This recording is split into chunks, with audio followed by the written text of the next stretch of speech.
Hello mga langga! Good morning dito sa Barcelona.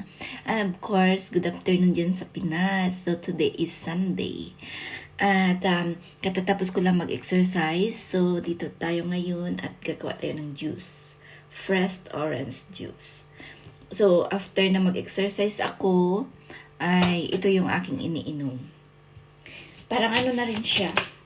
So, orange juice, tapos nilalagyan ko siya ng isang lemon.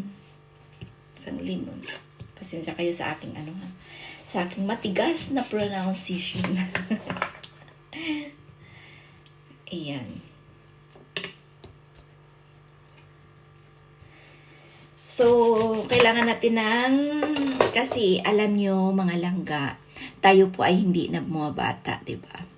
Tayo po ay tumatanda na. So, kailangan ng katawan natin ng exercise at ng vitamins. So, hindi ako nagba-vitamins at ito lang ang aking iniinom or fresh orange juice. So, para sa akin ay enough na po to. Parang vitamin C na rin po siya.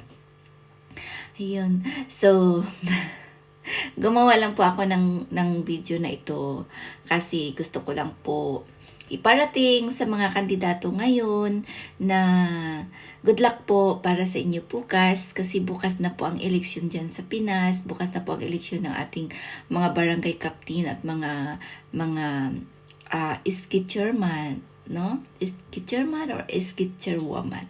So, good luck po para sa mga mananalo bukas. I hope na maging okay po ang lahat at good luck sa mga mananalo at good luck din sa mga hindi nanalo kasi the same times ay parehas po kayong gumawa ng hakbang at parehas po kayo na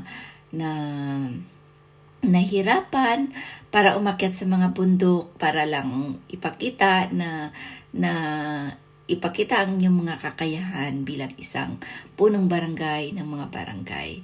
So, good luck po sa inyo lahat at hope na happy lang po ang lahat, talo man o panalo ay happy pa rin, di ba? So, yun lang po mga langga and happy Sunday po sa ating lahat. God bless us. Bye-bye.